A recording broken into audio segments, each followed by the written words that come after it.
Volunteers in Medicine has been providing health care for the working uninsured for over 20 years. With over 200 dedicated medical volunteers, Volunteers in Medicine operates clinics in West Jacks and South San Marco. We're committed to a healthier community. More at vimjax.org. The North Florida TPO is dedicated to transportation planning, funding, clean fuels, and new technologies for a vibrant, resilient, and connected region. More information available at northfloridatpo.com. Baptist Health is a proud supporter of First Coast Connect. Baptist Health, committed to building a healthier community for all of us. More info at 202-4YOU or baptistjacks.com.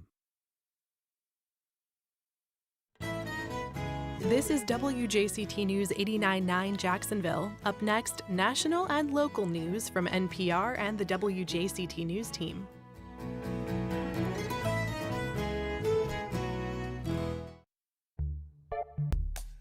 Good morning, I'm Ann Schindler. On today's First Coast Connect, storm damage claims reduced or denied. We talked to a Jacksonville attorney leading the charge against an insurance system he says is bankrupting Florida homeowners. Then, learning through hands-on experience, the University of North Florida unveils its new experiential learning program live on today's program. And we talked to the creators of an all-women art exhibit saturated in emotion. Join the conversation. Give us a call at 904-549-2937. You can also email First Coast Connect at WJCT.org or tag us on social. It's all ahead this hour after the day's news. News in Washington, I'm Corva Coleman. President Biden has commuted the sentences of nearly 1,500 people who had been on home confinement since the pandemic. He also pardoned 39 others convicted of nonviolent crimes. NPR's Tamara Keith reports the White House says this is the largest single-day grant of clemency in modern history. In a statement, President Biden said that it was a great privilege of the presidency to be able to extend mercy to people who have demonstrated remorse and rehabilitation. The 1,500 people granted clemency had been serving long prison sentences and have been on home confinement since COVID. The president said they have successfully reintegrated into their families and communities and have shown they deserve a second chance. Biden plans to issue more pardons and commutations in the weeks ahead. He is still getting criticized for his decision earlier this month to pardon his son Hunter. Tamara Keith, NPR News. Time magazine says its person of the year is President-elect Trump. Magazine officials say that for better or worse, Trump had the most influence on the world and the news this year. Trump is expected to be on Wall Street this hour to ring the opening bell for the stock exchange. Tech giant Meta has donated $1 million to Trump's inaugural fund. As NPR's Bobby Allen reports, it's part of CEO Mark Zuckerberg's recent push to improve his relationship with Trump. For years, Trump denounced Zuckerberg, including for the executive's decision to donate money toward election infrastructure in 2020. Trump even called for Zuckerberg to be thrown in jail just 4 months ago. But now, Zuckerberg has donated $1 million to Trump's inaugural fund. Zuckerberg and Meta have not donated to inaugural funds in years past. The donation was first reported by the Wall Street Journal and confirmed by NPR. Zuckerberg courting Trump has included a dinner at Trump's Mar-a-Lago Club in Palm Beach, Florida, and other gestures of goodwill.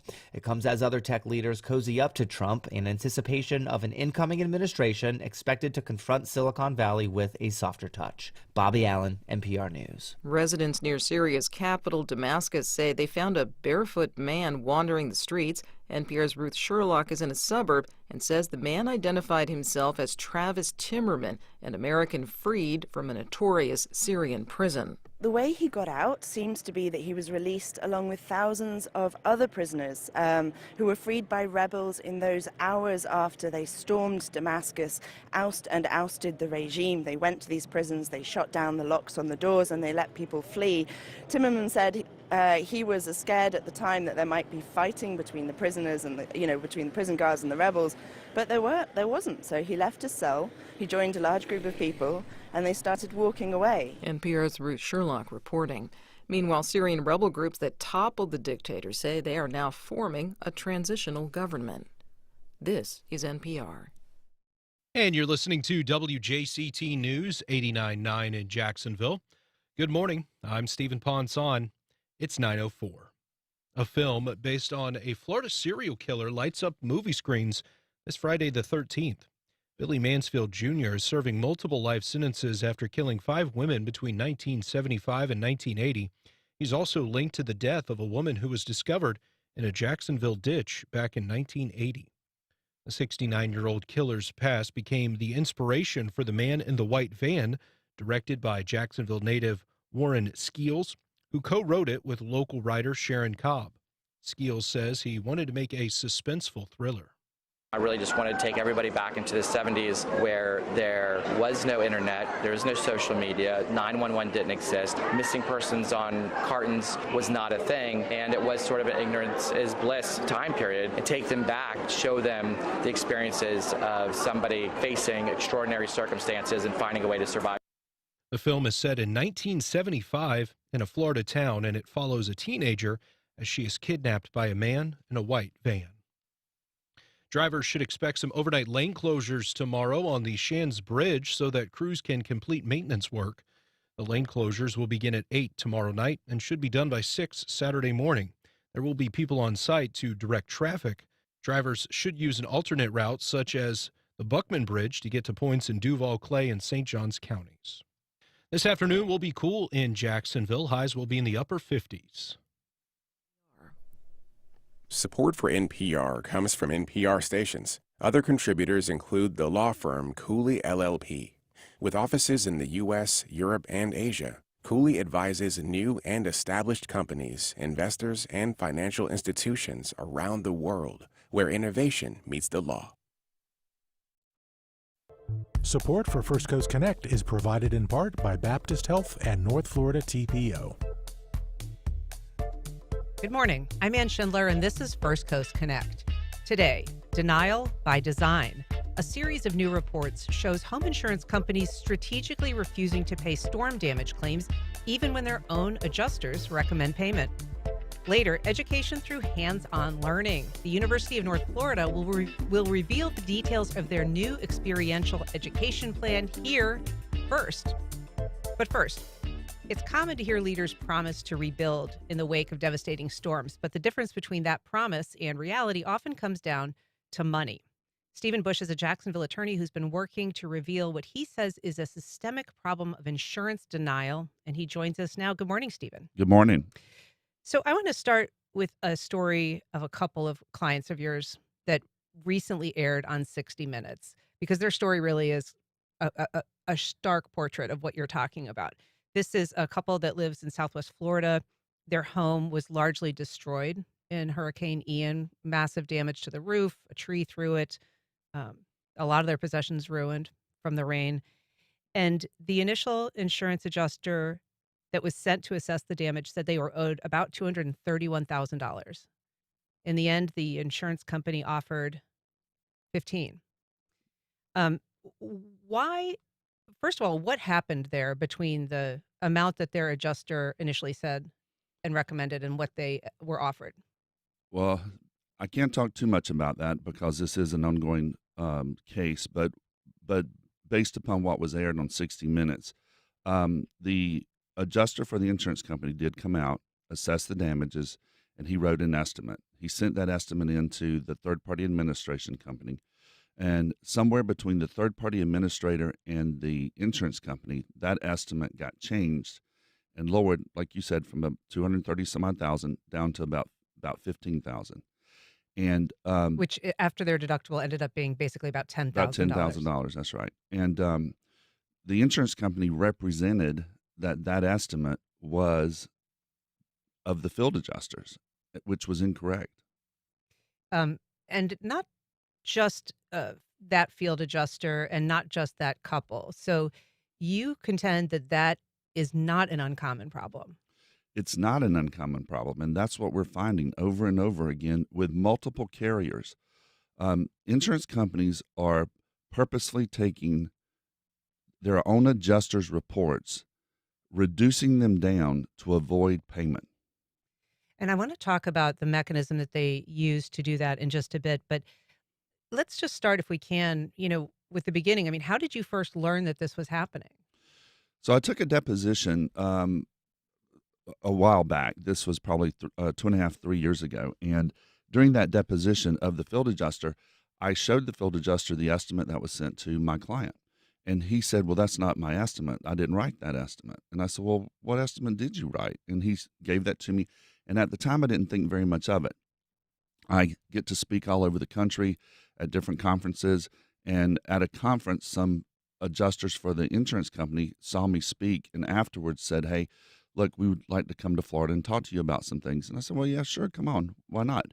And so they flew down and they showed me over and over and over again where their estimates had been changed. And I said, well, all of this is good, but how do we know that this is happening? And where, how do we get the information, the evidence, right? And so they showed me through Xactimate, the program that most insurance companies and contractors and public adjusters use to create these estimates, who changed what, when it was changed, and how it was changed. And so my next question, of course, to them was, well, did anyone talk to you about changing this estimate? Did anyone tell you that they were changing it? Did anyone ask you to change it? And the answer was no. And then those estimates were sent to the policyholders with those reduced amounts and were represented to the policyholders that that's what those adjusters had actually written for. And so they were getting calls from policyholders screaming at them saying, hey, you were here. You told me that I needed a new roof. My interior was wet. You were going to pay for this drywall. And now they're not paying for it. Why did you do this? Why did you tell me one thing and something else happened? And they were like, well, no, I didn't turn that in to the insurance company. I turned in for them to fully pay. But it gets worse than that. They're actually there's some of these that we have where the insurance company has taken and deleted photographs from the photo report that shows the damage. That's how bad it is. So typically what happens, I mean, a field adjuster, sometimes they work directly for the insurance company. Sometimes after a big storm, they're hired to come in and help out because there are so many damage assessments that need to be done. That's right. And they do an assessment, they send it in, and sometimes there's a conversation, right, about between someone representing the insurance company and the field adjuster about maybe modifications or changes. Right, and I think there should be. I think that insurance companies absolutely have the right to change estimates if there is no coverage. I'll give you a great example. Screen enclosures or pool covers, as we call them. If you have a pool cage and you don't have coverage for that, but yet the adjuster wrote for a pool cage to be replaced or repaired because he didn't know or didn't have the policy at the time to look at the coverages, the insurance company absolutely has a right to remove that pool cage from that estimate. However, they should be collaborating with the adjuster before they do it. And secondly, the estimates that we're seeing have been reduced up to 90%. 75 to 90%, these estimates are being reduced. That's a problem. So this is not necessarily a secret. After Hurricane Ian, there was some testimony before the House Committee on Commerce, the Commerce Committee. This was in December 2022. And one of those adjusters testified as to what he'd experienced. Let's just hear a little bit of that testimony right now. My name is Jordan Lee. I'm an independent insurance adjuster, and I work for the insurance companies. It is my opinion that both the carriers and the adjusting firms are committing fraud by taking my estimates as well as other adjusters' estimates and manipulating them to reduce policyholder payouts. On multiple occasions, they have taken my estimate, GLR, and photo reports and manipulated and/or deleted the following: reports of hurricane-specific damages, line items related to hurricane damages, dollar amounts, and photographic evidence of damages from the documents I submitted in my claims, and then send those manipulated documents to the policyholders, drastically reducing their payouts with my name on it, not anybody else's name. What is the implication for somebody like Jordan Lee to have his name on these documents? And as you say, sometimes being contacted directly by the policyholders who are upset, understandably. Right. The policyholders are calling them and extremely upset, and they're saying, well, that's not what I turned in. I mean, you heard Jordan, say that he was telling his policyholders that that's not what I did. And the, it puts them in a very bad position, right? Because they're out there trying to help the policyholder. They're putting their eyes, their hands, they're seeing the damage, and then they're going back and they're writing what they feel is a proper estimate of damages for the insurance company to pay off of. And then the insurance companies are changing those estimates, lowering them, and sending them back to the policyholders. And it leaves the policyholder in a terrible position. So after that testimony, what kind of reaction was there from that committee? Was there interest expressed in looking into that pattern of alleged fraud? Well, they said there was, right? So we went back to, I think it was Rep. Rommel's office, and we did offer to show him some of the evidence that we had, and of course he didn't want to see it. We did turn the evidence that we had over to the Department of Financial Services, and the Department of Financial Services said that they were investigating it. Now, this has been a little over 2 years now, and we've seen nothing from that. And you've not heard any movement. So this company, this particular insurer in the case that we mentioned, did, subsequent to the 60 Minutes piece, and we should say that this has also been reported on in the Washington Post, the Miami Herald, Tampa Bay Times. But this 60 Minutes piece, the month after that aired, the company, Heritage, did offer that couple over $300,000, far more than that $15,000 that they had offered initially. Does that make this go away? I mean, in your mind, does that make the couple whole and therefore solve that problem? Well, I think it could resolve the underlying contractual obligation, right?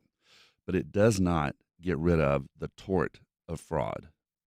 The fraud. And for people who don't know what a tort is, let's delve a little bit. So in other words, there's different areas of law, right? The contract is the policy of insurance, but they still committed, in our opinion, fraud against the policyholder by making them wait 2.5 years and totally misrepresenting the estimate. And when they got caught, they are like, oops, okay, here's your money, please go away. And that's not the way it works, and they can't get away with that. What about an effort that you recently have discussed is trying to get class status, a class action lawsuit based on this couple's experience and the experience of other homeowners? We are looking into that. There's a lot of research that still has to take place before that can happen. You know, to bring any class action is a big hill to climb. And so our office is doing research into that, and we are hoping that eventually the courts will see things our way and that we can bring a class status so that other policyholders who have been harmed by this fraud can get some justice. If you're just joining us, we're talking to Stephen Bush. He is a Jacksonville attorney, but he is representing clients statewide on an issue that he says amounts to insurance fraud. If you would like to join our conversation, you can call us at 904-549-2937. You can also email firstcoastconnect@wjct.org, or you can reach out on social media. We do have a couple of questions on social media. Stephen, this last one from Lisa on Facebook saying, does this fall under Jimmy Petronas? He, of course, is the chief financial officer in the state of Florida, and it is his office that regulates insurance. You know, it's amazing to me that after Hurricane Milton and Hurricane Helena, Mr.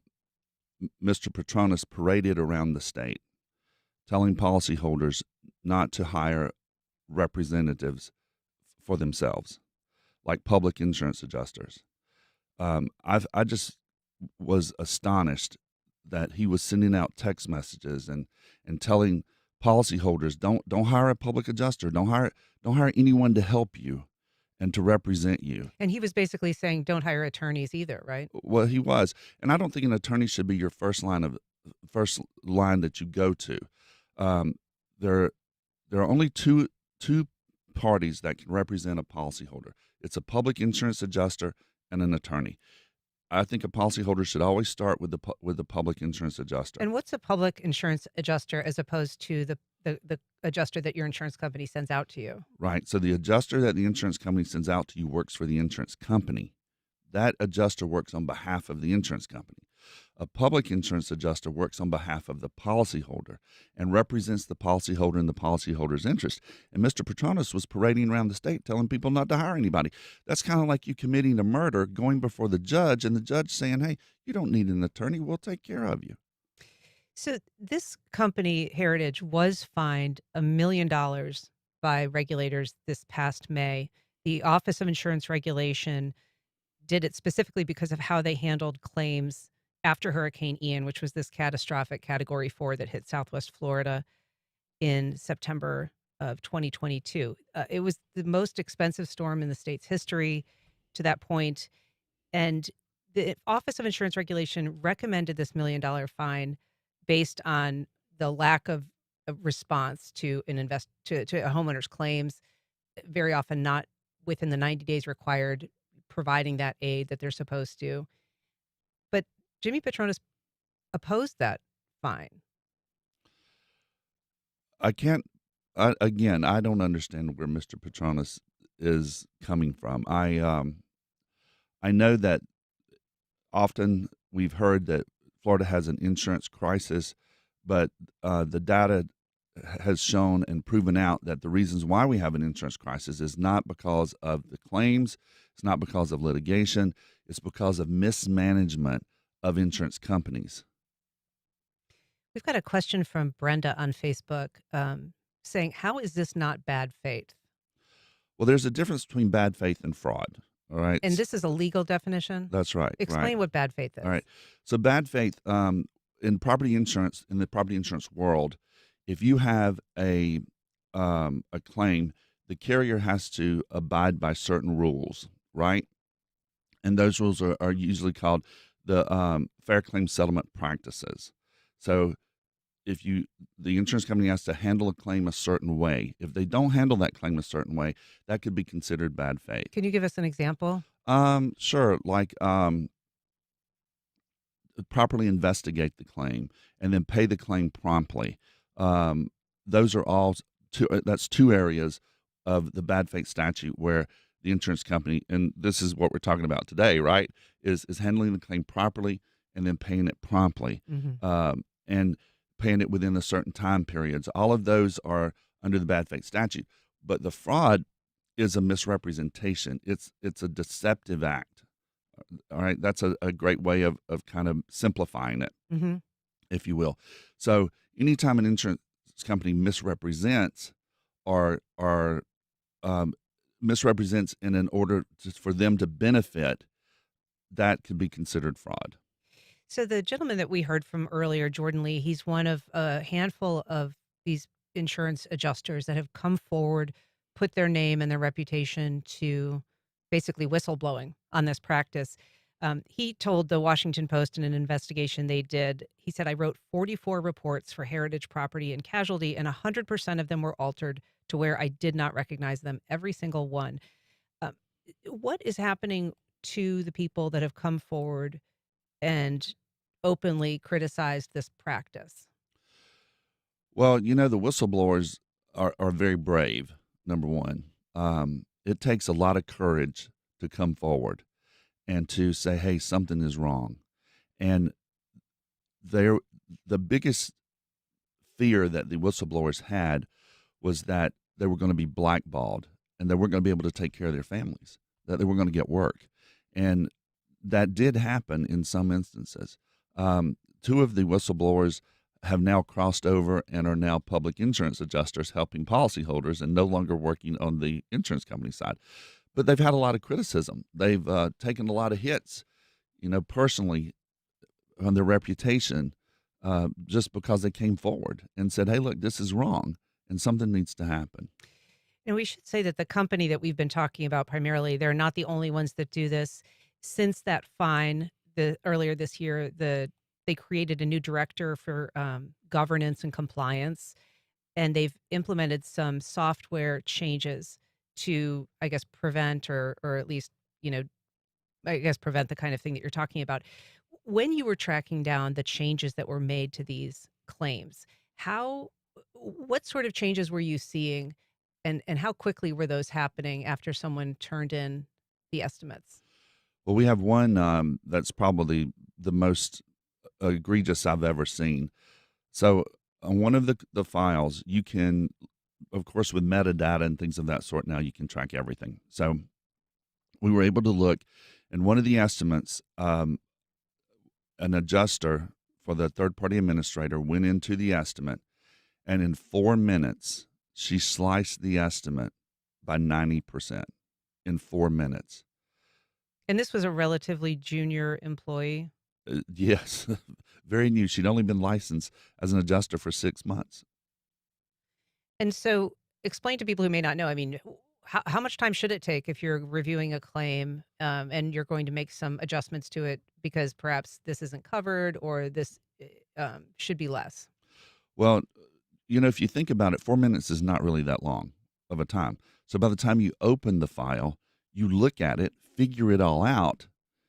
How are you going to slice it by 90%? The only thing that I can perceive is that she opened the file and just went to deleting. Didn't even look to investigate. Well, what were the damages? Did she look at the photographs beforehand? Those are all questions that need to be asked. But it was astonishing to me that in 4 minutes, she could reduce an estimate. I think the original estimate was like 40 some odd thousand, and she reduced it down to like $3,000. So this is all, matters of policy, issues that have gone before the House here in Florida, lawsuits. Talk a little bit about the impact of delays on some of your clients. I mean, what does it mean to go past that 90-day reimbursement timetable that insurance companies are supposed to abide by? Right. Well, if you think about it, for most people, their home is their largest asset, and they're there every day in that home, right? So when you have a storm, something happens, and you have damage to that house, you as an individual want the insurance company or whomever to move quickly, right, to get it repaired. So you're not sitting there looking at damaged walls or sheetrock removed or damaged floors or working around all that stuff during the, while you're at home. So it's devastating when people are not indemnified quickly. I have single mothers who I have one lady, she has single mother of 2 kids, working 2 jobs, just trying to make ends meet. And she doesn't have the money or the funds to get her house repaired. But yet she has 2 little kids, and she's got exposed wires. She's terrified that these kids are going to get electrocuted running around the house. She's watching them and trying to take care of them, but she can't keep an eye on them, all of the time. They're kids. And then, the widow whose husband just died and she doesn't know what to do. It's just devastating to people. And then to know that they're not getting indemnified properly and quickly, it takes an emotional toll on people. I've had couples get divorced. It also slows. I mean, you hear of people very often in the wake of a storm like this saying, I'm kind of done with this, and deciding to move rather than rebuild. What does this process do to impede somebody's ability, say, to sell their condo if they are ready to move on? Well, you're going to get your best price for your real estate if it's in perfect condition and it looks good. If it's not in perfect condition and it doesn't look very good, you're going to get a depreciated value for that property, which means you lose money. And again, for most people, their largest asset is their home. They take a hit. So now if you have a $500,000 house and it gets damaged and you don't have the money to repair it, you have to sell that house for $375,000. You don't have the money to go back to buy a home equal or equivalent to what you already had. So you're having to buy less. So we're talking about a problem. You actually have some advice for people, though, that can help if they're anticipating this kind of circumstance or if they're in it. So let's start with just some of your recommendations, because I think it would be helpful for people to know. Yeah. The first thing you need to do is you need to get a full and complete copy of your policy. You need to know what your coverages are. And do most people not have that when they sign their contract? They don't. Your policy changes every year with endorsements, things of that sort. And what is an endorsement? So an endorsement can either add coverage or take away coverage. So, and it's usually found at the back of the policy. So when you request your policy, you want a full and complete copy of your policy with all endorsements. And then you need to go through the policy, the deck page. The deck page is not your full and complete copy of your policy. What's a deck page? It's usually the page that's at the front of the policy that lists out the coverages. It just lists them out in the dollar amounts, but it doesn't tell you how those coverages are applied.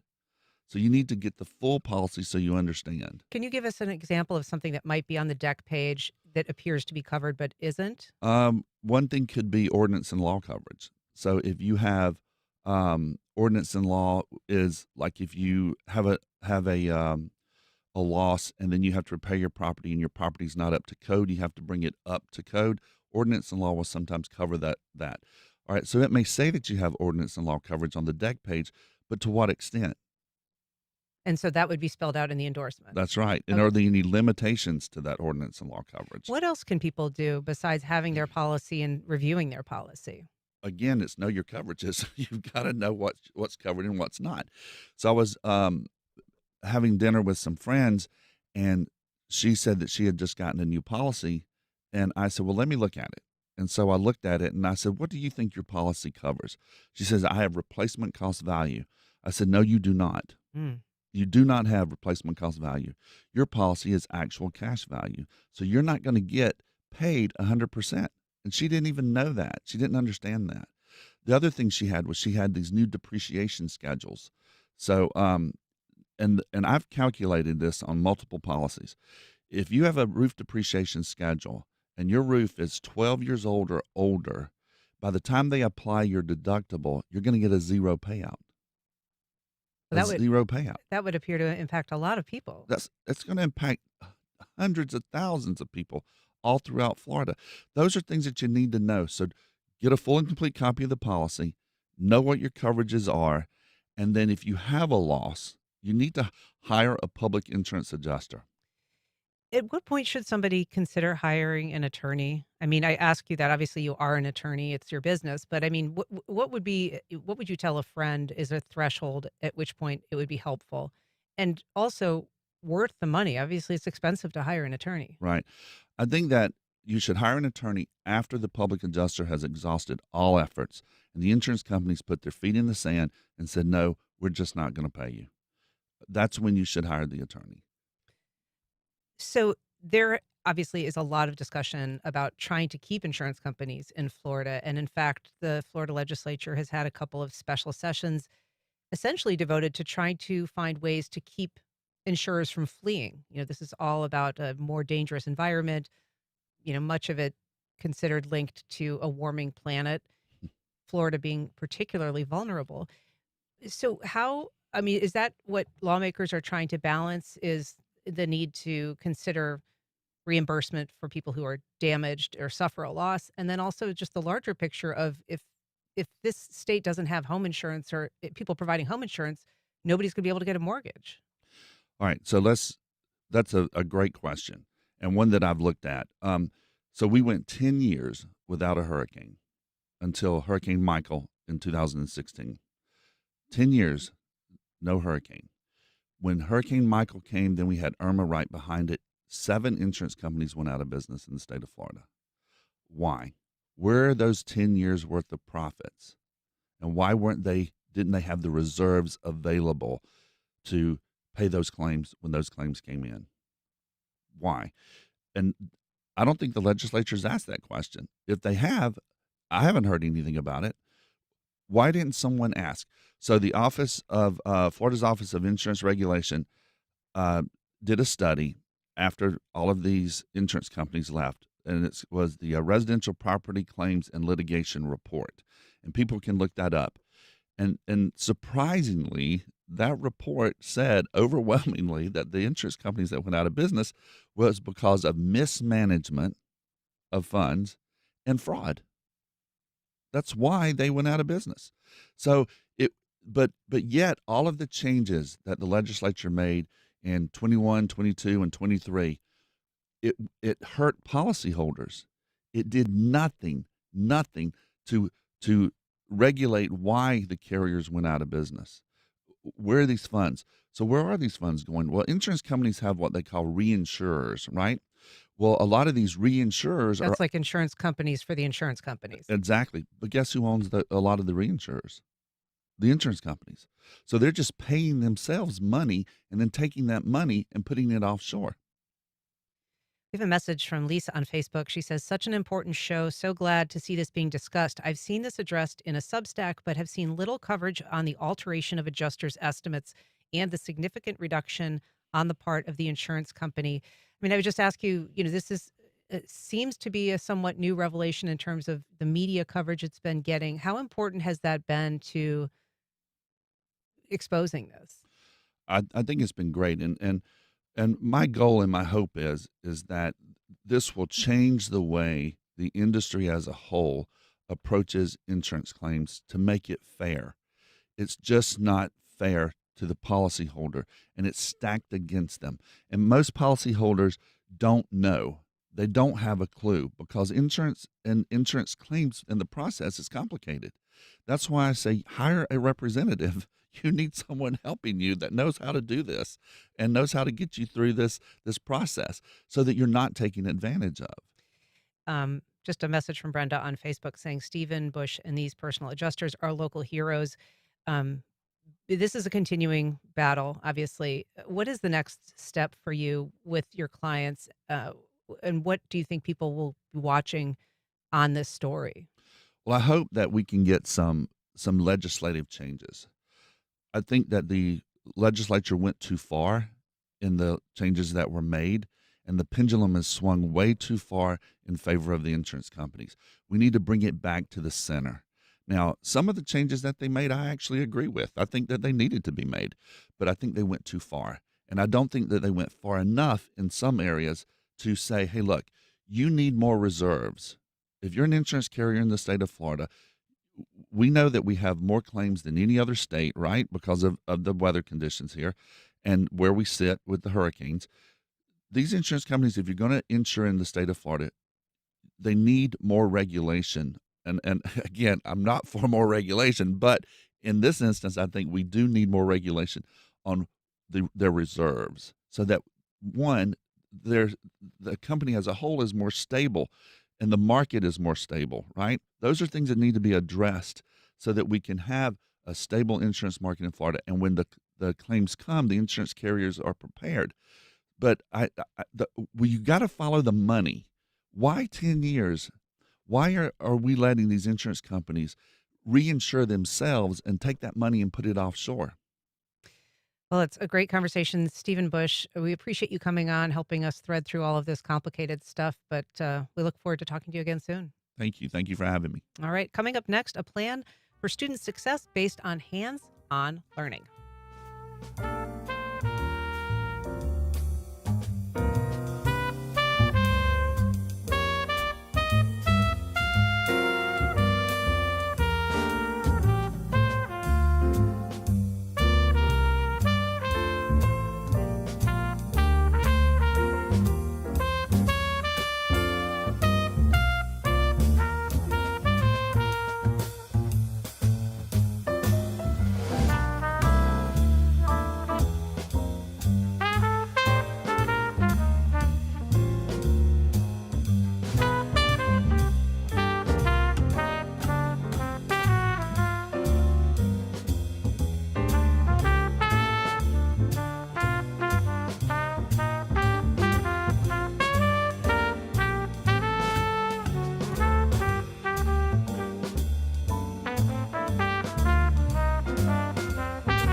Welcome back. Well, they say the best way to learn is to do, and the University of North Florida is today here on First Coast Connect announcing a new program to require students to do just that, hands-on learning. Here to tell us about it is Erin Richman. She's the Associate Vice President of Student Success at UNF. Good morning, Erin. Good morning. We're also joined by Elma Bektic, a UNF senior. She's graduating tomorrow. Elma, with a double major, marketing, finance, and international business. Hey, Elma, how are you? I'm doing well. How are you? Good. Congratulations on the graduation tomorrow. That's very exciting.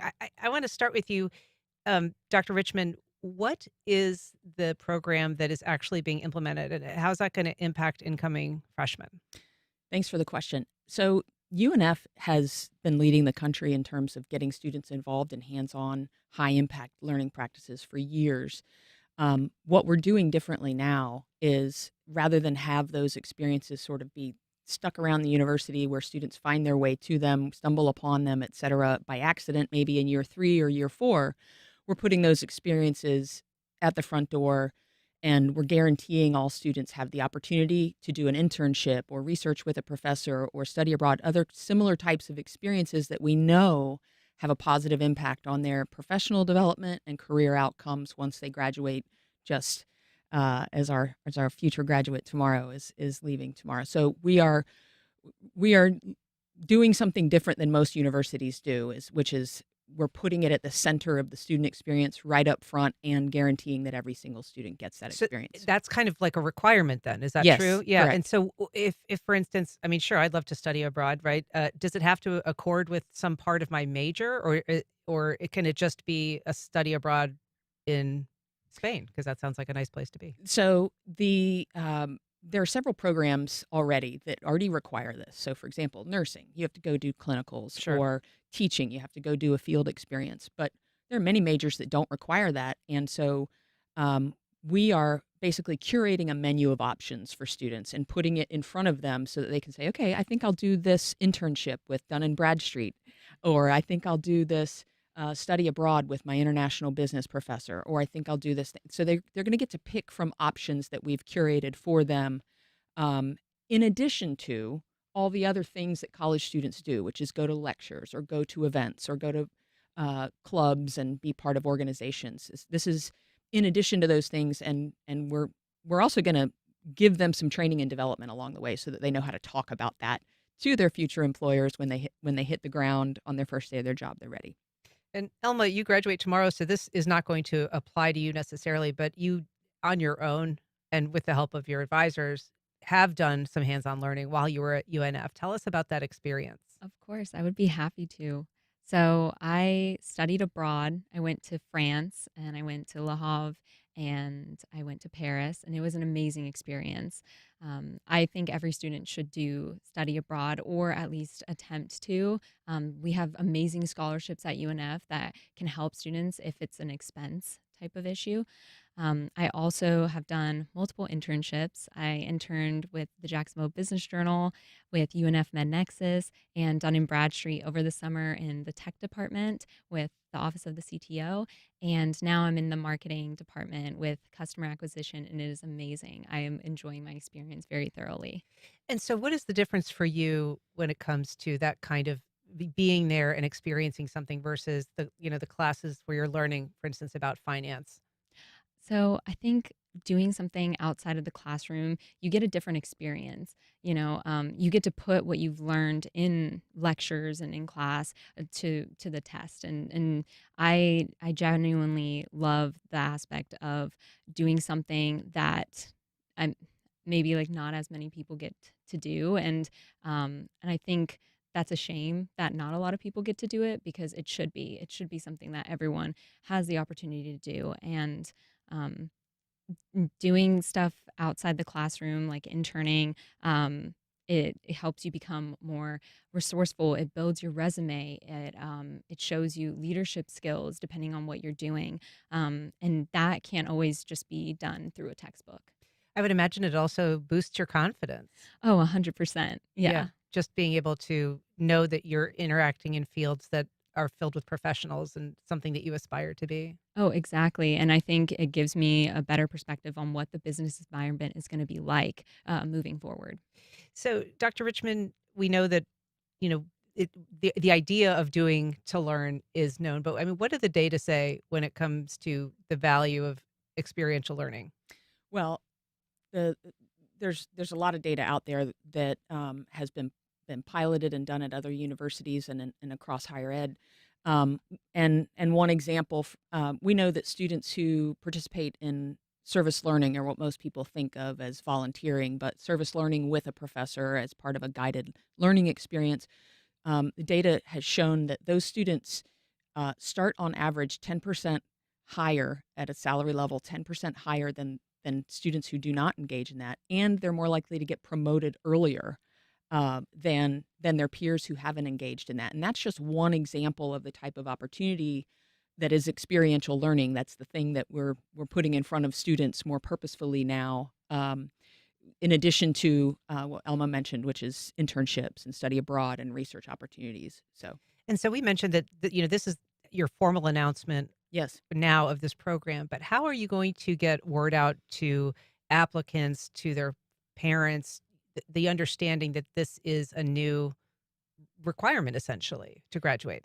Well, I would say first and foremost, we have some wonderful students and recent alumnus who can talk about their experience doing these things at UNF that we've already been doing so well for so long at the University of North Florida. But in addition, we're going to be sharing these opportunities and kind of sort of embedding experiential learning, internships, and the opportunity at UNF uniquely. We're embedding that in our new student orientations. So as the fall 25 class is coming in June, July, and August to orient to start classes in August, they're going to go through orientation and learn about this. Our academic advisors are getting training on what this means for students and how to embed it earlier. And so we're just infusing it in every part of the university and the student experience so that they can't miss it. It's not something they have to go out and seek and find and uncover under a rock. We are putting it in front of them from before they set foot on campus, even when they do their first virtual orientation at home before they arrive to UNF's campus. They're going to be learning about this, and we're putting the tools in front of them from before day one. And I guess there's some onus as well on instructors to talk about these opportunities with their students or to try to help connect them, or is that something that an advisor will take the lead on? So I'd say both, but instructors and professors at UNF have already been, for the last 10 years, been doing these things sort of quietly and wonderfully. We are merely amplifying it and trying to help showcase what professors have already been delivering, because UNF and Elma and I were talking in the lobby, and she knows, she was talking about how she's had individual relationships with her professors. She goes to their office hours. She gets to know them. So professors are already doing these things. We're more putting them, right at the front of the university experience rather than back in the hallways at the end of the hallway. So professors and advisors will definitely be sharing these things with students, but I would say they're already doing them. We're just going to be enhancing the message, enhancing the opportunities, and providing more volume of opportunities for students to participate in. And Elma, your friends at school, were they able to avail themselves of similar opportunities? Did you talk to them about what you were experiencing with all of these different enterprises that you'd had? And the ones that didn't, were there barriers to that? I think definitely a barrier is financial for a lot of students. Being in college is not easy and it is expensive. So I think that was definitely a barrier when it comes to like studying abroad. Internships, I think it's also hard being in the market that we are even now. Getting a job and securing an internship is not an easy feat. And so I think that was difficult. I am a part of honors in marketing, and my professor, Dr. Taney, does an amazing job at helping students secure internships. He gives them links, provides opportunities. We have like a marketing advisory council where students get to do hands-on case studies. And sometimes that can be for volunteer experience if it's like a nonprofit, or you also have opportunities to do this with actual companies, like paying companies, and that could even lead to an internship. So there's many opportunities if students go out and seek it. Yeah. And I know we've had some really great UNF interns here at the station, just remarkable kids who've done some great work for us. But what kind of financial help is available for people who want to do these but maybe have a job that might prevent them from doing an internship, or they couldn't afford travel abroad? Yeah, I'm glad you asked that, because the reality is UNF has historically and still currently serves a large portion of our students who are the first in their family to go to college. And so their parents are working, their parents are they're perhaps taking out aid or reliant on financial aid to go to college. And so the these with this being part of their graduation requirements, they can get financial aid to participate in things. But we are also actively building, um, you know, we're actively building financial supports and developing some pathways for students to get financial support because a lot of our students do work and a lot of our students are balancing work and school. Right. Well, Dr. Erin Richman, Elma, Bektic, thanks so much for being here and congratulations again. Thank you. Thank you very much. Coming up, we delve into the vision behind an all-female art exhibit opening this weekend in San Marco.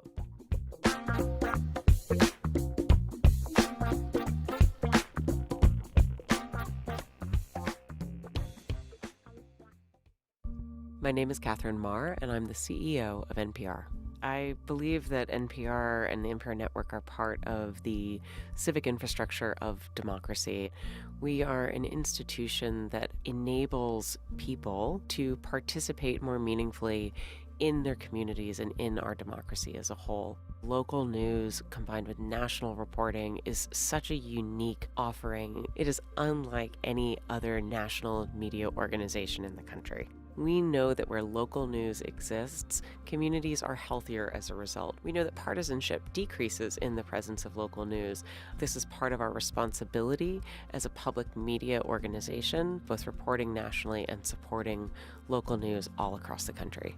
Please join us in standing up for public media by making a gift to this station. Here's how, and thank you.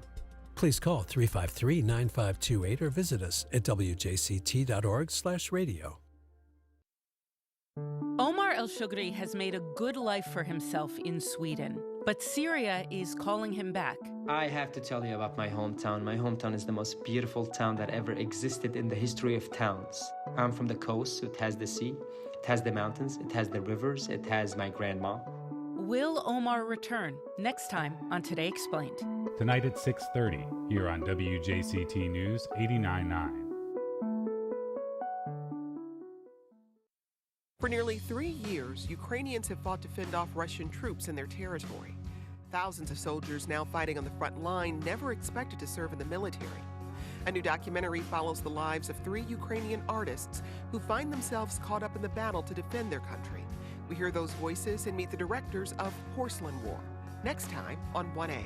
Today, starting at 10 on WJCT News 89.9. Well, I'm joined now by the artists and the curators of a new all-women identifying art show at San Marco's Share Art Gallery. Joining me to discuss the inspiration and the creative process behind the show are co-curators Kenny Wilson and M. Spitler. Good morning. Good morning. Good morning. We're also joined by Kayla Burnett, owner of Share Art Gallery. Good morning, Kayla. Good morning.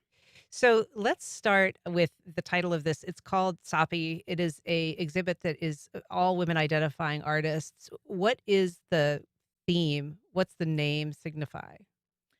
So we came to the name after we had looked at some of the art and artists that we love, and we have relationships with all the artists in the show too.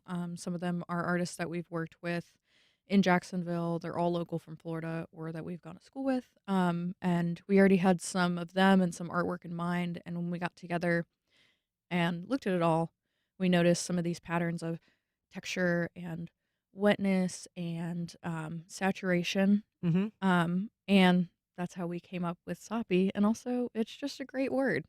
So that's the theme. How did you choose the artists that are participating? A lot of the artists are friends or just like people in the community. We have Morgan Bads, Ivy Ton, Stacy Koo. They're like a couple tattoo artists. So just like a lot of people that are in our circle and are also friends of ours. Yeah. Yeah. And Kayla, what is the theme, if you have any, of the Share Art Gallery? What is its goal?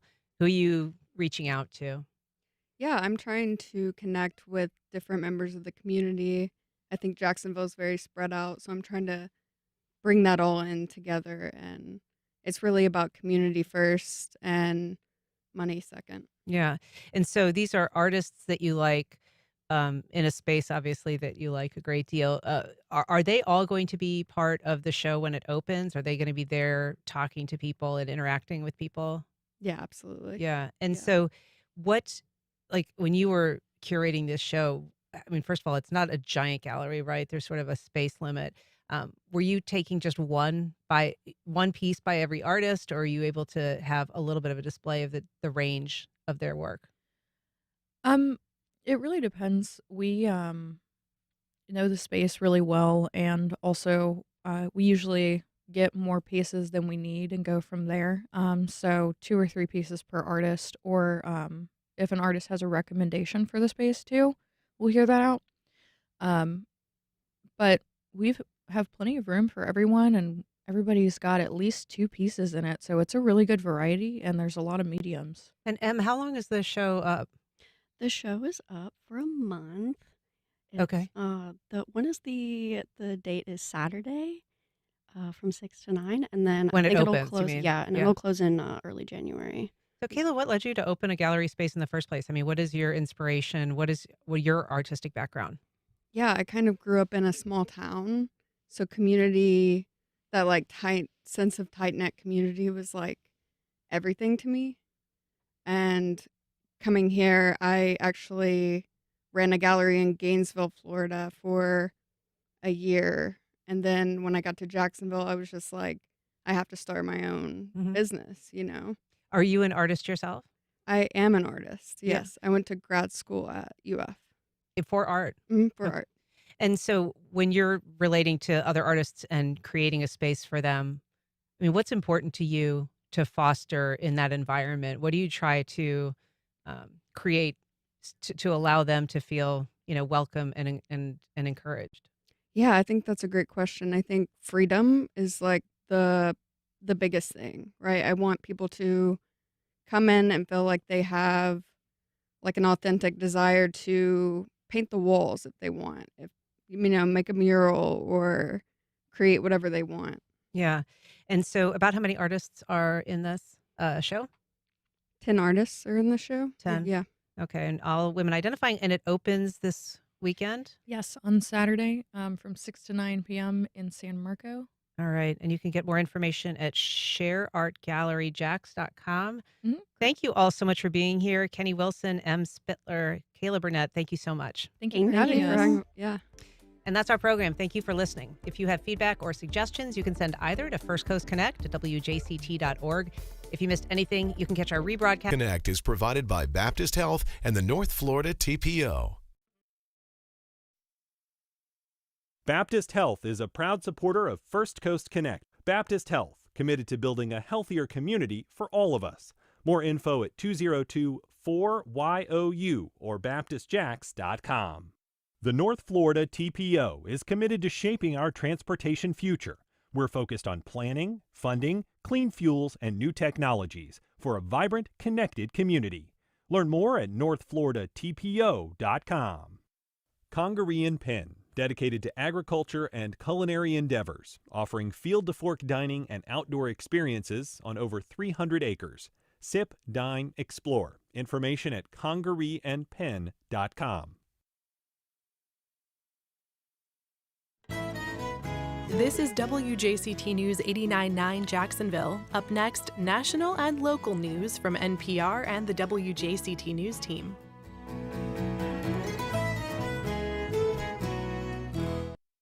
As Russia's full-scale invasion continues in Ukraine, a new documentary explores how artists are fighting to preserve their life and culture while surviving the war. From WAMU and NPR in Washington, this is 1A.